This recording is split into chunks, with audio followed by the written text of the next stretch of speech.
Fundamental right, cultural and educational right లో భాగంగా article 29 ని లాస్ట్ క్లాస్ లో చూసాం. ఈ రోజు క్లాస్ లో ఆర్టికల్ 30 గురించి తెలుసుకుందాం.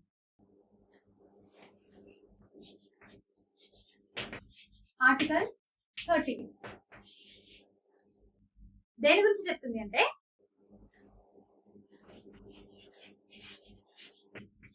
Right of minorities to establish and administer, right of minorities to establish and administer educational institutions. Right of minorities to establish and administer educational institutions. దీని గురించి ఆర్టికల్ 30 చెప్తుంది. అయితే ఇక్కడ మైనారిటీస్ అని చెప్పడం జరిగింది. ఆర్టికల్ 29 లో మైనారిటీస్ తో పాటు మెజారిటీ పీపుల్ కి కూడా ఆర్టికల్ 29 అనేది అప్లికేబుల్ అని చెప్పుకున్నాం. కానీ ఇక్కడ ఓన్లీ ఫర్ మైనారిటీస్ కోసం మాత్రమే ఆర్టికల్ 30 ని కాన్స్టిట్యూషన్ లో ఇవ్వడం జరిగింది. అయితే ఇక్కడ మైనారిటీస్ అంటే టూ కేటగిరీస్ కూడా ఇంక్లూడ్ అయి ఉన్నారు. ఏంటంటే religious minorities and linguistic minorities. భాషాపరంగా అండ్ రిలీజియన్ పరంగా రెండు రకాలుగా ఉన్న మైనారిటీస్ కూడా ఇక్కడ ఈ ఆర్టికల్ 30 లో ఇచ్చిన మైనారిటీస్ కిందకి వస్తారు అన్నమాట. అయితే ఈ ఆర్టికల్ 30 అనేది దాంట్లో 2 క్లాజెస్ ఉన్నాయి. So first class 1, article 30 class 1 ఏం చెప్తుంది అంటే, minorities shall establish educational institutions.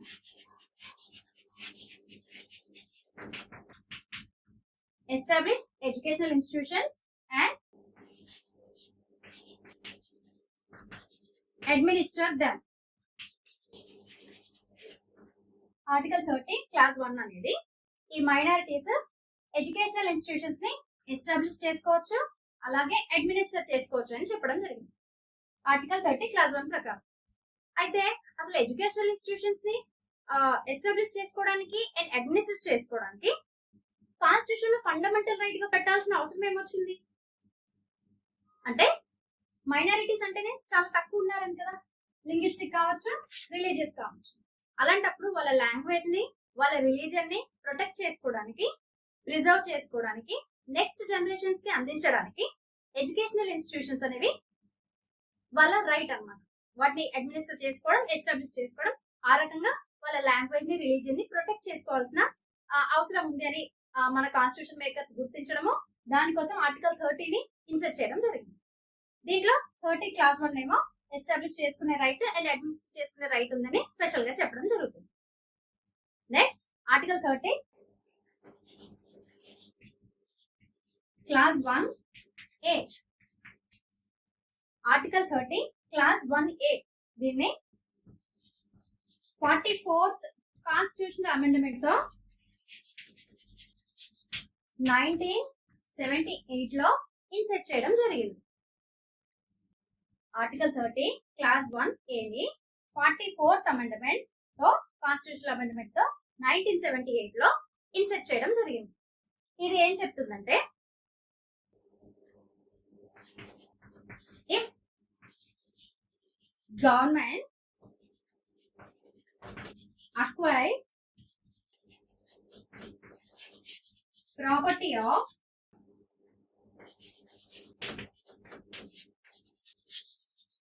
minority educational institutions,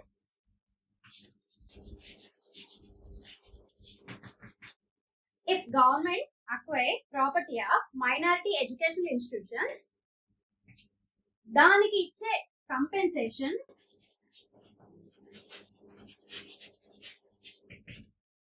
should not destroy or restrict their rights. ఈ ఆర్టికల్ 30 క్లాస్ 1 ఏం చెప్తుందంటే, if government acquire property of minority educational institutions, దానికి ఇచ్చే compensation ఏదైతే ఉందో అది వాళ్ళ రైట్ ని డిస్ట్రాయ్ ఆర్ రిస్ట్రిక్ట్ చేయకూడదు అని చెప్తుంది. అసలు గవర్నమెంట్ ఎందుకు ప్రాపర్టీ అక్వైర్ చేస్తుంది? జనరల్ గా పబ్లిక్ వెల్ఫేర్ కోసం, డెవలప్మెంట్ కోసం ల్యాండ్స్ కావచ్చు, ఇంకేదైనా ప్రాపర్టీ కావచ్చు, గవర్నమెంట్ అక్వైర్ చేస్తుంది కదా. అలా అక్వైర్ చేసిన దానికి కంపెన్సేషన్ ఇస్తుంది, జనరల్ గా ఇస్తుంది. అయితే ఇక్కడ ఏం చెప్తున్నారంటే, అలా ఈ మైనారిటీ ఎడ్యుకేషనల్ ఇన్స్టిట్యూషన్స్ ప్రాపర్టీని అక్వైర్ చేస్తే ఒకవేళ గవర్నమెంట్ దానికి ఇచ్చే కంపెన్సేషన్ ఉంటుంది కదా, ఆ కంపెన్సేషన్ అనేది ఎలా ఉండాలి అంటే, ఈ ప్రాపర్టీ అక్వైర్ చేయడానికి ముందు ఆ ఎడ్యుకేషనల్ ఇన్స్టిట్యూషన్ ఎలా అయితే రన్ అయిందో, ప్రాపర్టీ అక్వైర్ చేసిన తర్వాత కంపెన్సేషన్ ఇచ్చిన తర్వాత కూడా అదే విధంగా వాళ్ళ ఎడ్యుకేషనల్ ఇన్స్టిట్యూషన్ రన్ చేసుకోగలగాలి. అంటే కంపెన్సేషన్ తక్కువ ఇవ్వడం వల్ల వాళ్ళు అంతకు ముందు విధంగా రన్ చేసుకోలేకపోతారు కదా. అఫ్ కోర్స్ మొత్తం డిస్ట్రాయ్ అవ్వచ్చు, లేదా రెస్ట్రిక్ట్ అవ్వచ్చు, ఉన్నదానికంటే తగ్గిపోవచ్చు. అలా ఉండకూడదు. కంపెన్సేషన్ అనేది డిస్ట్రాయ్ చేసేలాగా, రిస్ట్రిక్ట్ చేసేలాగా ఉండదు. వాళ్ళకి ఇచ్చిన ఈ రైట్ ని డిస్ట్రాయ్ ఆర్ రిస్ట్రిక్ట్ చేసే విధంగా ఉండకూడదు. అప్పుడు రైట్ ఇచ్చి వేస్ట్ కదా. ఇక్కడ రైటే ఏమని ఇచ్చారు? ప్రమోట్ చేసుకోవచ్చు, లాంగ్వేజ్ ని, రిలీజియన్ ని ప్రమోట్ చేసుకోవడానికి ఎడ్యుకేషనల్ ఇన్స్టిట్యూషన్స్ ని రన్ చేసుకోవచ్చు అని చెప్తుంది. మరి గవర్నమెంట్ తనకు తానే అక్వైర్ చేసుకుని ప్రాపర్టీ అక్వైర్ చేసుకుంటే వాళ్ళు రన్ చేయలేకపోతే ఇక్కడ ఇచ్చిన రైట్ వైలేషన్ అయినట్టే కదా. సో అలా అవ్వకుండా ఉండడానికి ఆర్టికల్ 30 క్లాస్ 1A ని ఇన్సర్ట్ చేయడం జరిగింది. అసలు ఇది పెట్టాల్సిన అవసరం ఏమొచ్చింది అంటే, సేమ్ ఇదే 44th అమెండ్మెంట్ 1978 లో ఆర్టికల్ 31 రైట్ టు ప్రాపర్టీని రిమూవ్ చేయడం జరిగింది కదా. Right to property no longer a fundamental right. ఇప్పుడు అది ఫండమెంటల్ రైట్ కాదు కదా. ఒకవేళ అది ఫండమెంటల్ రైట్ ఉంటే ఇక్కడ ఇది ఉండే అవసరం వచ్చేది కాదు. ఎందుకంటే ప్రాపర్టీని తీసుకోకూడదు. ఒకవేళ తీసుకుంటే వాళ్ళు ఎలా అయినా సరే వాళ్ళకున్న ఈ రైట్ ని కాపాడుకునేవాళ్ళు. కానీ ఆ ప్రాపర్టీ, రైట్ టు ప్రాపర్టీ అనేది ఫండమెంటల్ రైట్ కాదు. కానప్పుడు ఇప్పుడు వీళ్ళకి పవర్ ఉండదు కదా. గవర్నమెంట్ అక్వైర్ చేస్తే ఫైట్ చేసే అంత పవర్ఫుల్ అయితే కాదు. సో దానికోసము ఇక్కడ ఇచ్చిన ఈ రైట్ ని, ఆర్టికల్ 30 ని ప్రొటెక్ట్ చేయడం కోసం ఇక్కడ ఒక సేఫ్ గార్డ్ అనమాట, ఆర్టికల్ 30 క్లాస్ 1A ని ఉంచడం జరిగింది. ఒకవేళ ఈ ప్రాపర్టీ రైట్ ఉంటే ఇది ఉండేది కాదు, దీని అవసరం లేదు. అది లేదు కాబట్టి దాని ప్లేస్ లో ప్రాపర్టీని తీసుకోవడం ఫండమెంటల్ రైట్ కాదు కాబట్టి ఫైట్ చేయలేరు కాబట్టి ఇక్కడ ఒక స్పెషల్ ప్రొటెక్షన్ అనేది ఈ ఆర్టికల్ 30 ఎస్టాబ్లిష్ చేసుకొని రన్ చేసుకోవడానికి, అడ్మినిస్టర్ చేసుకోవడానికి ప్రొటెక్షన్ గా 30 క్లాస్ 1A ని ఇవ్వడం జరిగింది. అంటే ఇచ్చిన రైట్ ని ప్రొటెక్ట్ చేయడం కూడా చాలా అవసరమని ఈ ఆర్టికల్ 30 క్లాస్ 1 ని 44th అమెండ్మెంట్ 1978 లోనే ఇన్సర్ట్ చేయడం జరిగింది. నెక్స్ట్ ఆర్టికల్ 30 క్లాస్ 2 చూద్దాం. Article 30 class 2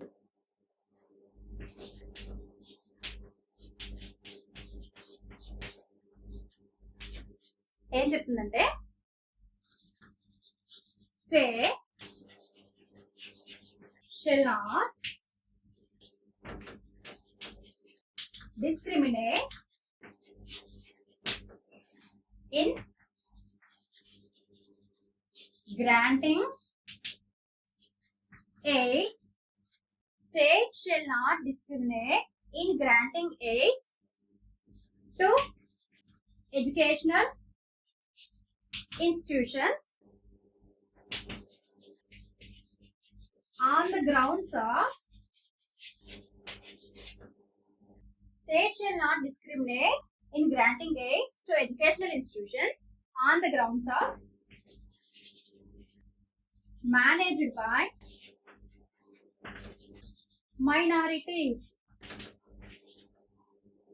Educational institutions managed by minorities manage చేస్తున్న ఎడ్యుకేషనల్ ఇన్స్టిట్యూషన్స్ కాబట్టి ఆ గ్రౌండ్స్ లో స్టేట్ గ్రాంటింగ్ ఎయిడ్ ని గ్రాంట్ చేయకుండా, గవర్నమెంట్ ఇచ్చే గ్రాంటింగ్ ఎయిడ్స్ ని స్టాప్ చేయడానికి వీల్లేదు. ఆ విషయంలో, గ్రాంటింగ్ ఎయిడ్ విషయంలో మైనారిటీ ఎడ్యుకేషనల్ ఇన్స్టిట్యూషన్స్ ని డిస్క్రిమినేట్ చేయడానికి వీల్లేదు అని ఆర్టికల్ 30 క్లాస్ 2 చెప్పడం జరుగుతుంది. అంటే అన్ని ఎడ్యుకేషనల్ ఇన్స్టిట్యూషన్స్ ఎలాగైతే గ్రాంటింగ్ ఎయిడ్స్ రిసీవ్ చేసుకుంటున్నాయో అలాగే managed by minorities manage run చేస్తున్న ఎడ్యుకేషనల్ ఇన్స్టిట్యూషన్స్ కూడా గవర్నమెంట్ నుంచి ఎయిడ్ ని రిసీవ్ చేసుకునే రైట్ ఉంది. ఈ ఒక్క రీజన్ తో మేనేజ్డ్ బై మైనారిటీస్ అనే ఒక్క రీజన్ తో ఈ గ్రౌండ్స్ లో ఒకవేళ డిస్క్రిమినేట్ చేస్తే కనుక అది violation of constitution. Article 30 class 2 కి వైలేషన్ అన్నట్టే అనమాట. సో గవర్నమెంట్ ఈ ఒక్క రీజన్ తోటి మైనారిటీ ఎడ్యుకేషన్ ఇన్స్టిట్యూషన్స్ కి గ్రాంటింగ్ ఎయిడ్ ఇవ్వకుండా ఆపడానికి వీల్లేదు, ఆపదు. అసలు ఇలా చూసుకున్నట్లయితే గవర్నమెంట్ గ్రాంట్ ఎయిడ్స్ ఇస్తున్న educational institutions, minority education institutions ఎన్ని ఉన్నాయో ఎలా ఉన్నాయో చూసుకున్నట్లయితే 3 కేటగిరీస్ ఉన్నాయి.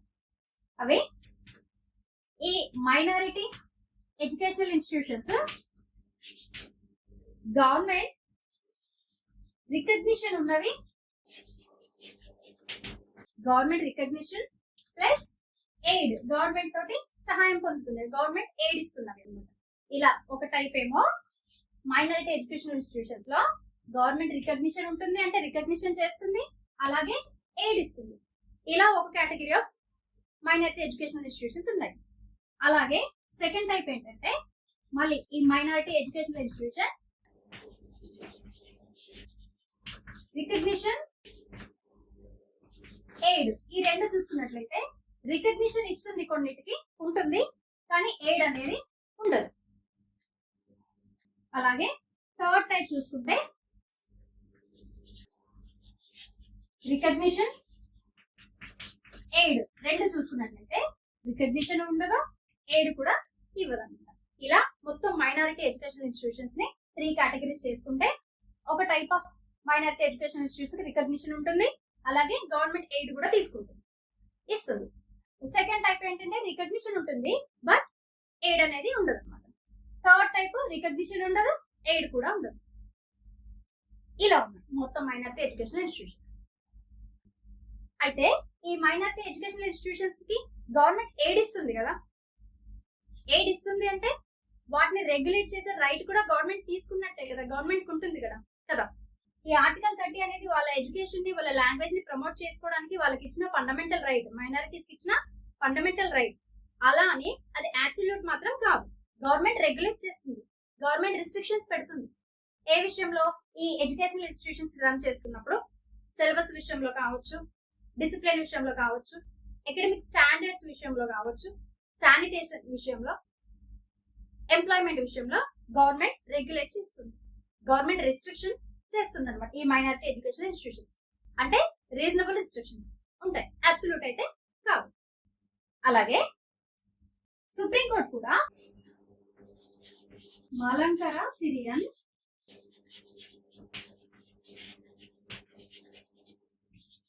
క్యాథలిక్ చర్చ్ కేస్ 2007 లో సుప్రీంకోర్టు ఏం చెప్పిందంటే ఈ మైనారిటీ ఎడ్యుకేషనల్ ఇన్స్టిట్యూషన్స్ ని గవర్నమెంట్ ఎలాగో రెగ్యులేట్ చేస్తుంది. అయితే ఈ కేసులో చెప్పిన విషయం ఏంటంటే ఈ మైనారిటీ ఎడ్యుకేషనల్ ఇన్స్టిట్యూషన్స్ ఎస్టాబ్లిష్ చేసుకుంటారు, అడ్మినిస్టర్ చేసుకుంటారు, వాటితో పాటు appointing teachers and admit students.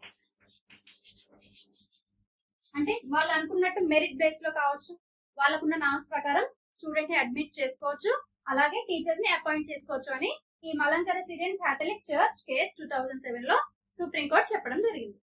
ఈ రకంగా ఆర్టికల్ 30 లో 2 క్లాజెస్ అండ్ 1 కాన్స్టిట్యూషనల్ అమెండ్మెంట్ తో పాటు మొత్తం మైనారిటీ, ఓన్లీ ఫర్ మైనారిటీస్, మెజారిటీకి కాకుండా ఓన్లీ ఫర్ మైనారిటీస్ కి ఎడ్యుకేషనల్ ఇన్స్టిట్యూషన్స్ ని రన్ చేసుకోవచ్చు, ఎస్టాబ్లిష్ అడ్మినిస్టర్ చేసుకుంటూ వాళ్ళ లాంగ్వేజ్ ని, వాళ్ళ రిలీజియన్ ని ప్రమోట్ చేసుకోవడానికి, నెక్స్ట్ జనరేషన్స్ కి అందివ్వడానికి ఒక ఫండమెంటల్ రైట్ ఇవ్వడం జరిగింది. I hope you understand the class. ఆ క్లాస్ మీకు నచ్చినట్లయితే ఈ ఛానల్ సబ్స్క్రైబ్ చేయండి, అలాగే బెల్ ఐకాన్ ప్రెస్ చేయండి.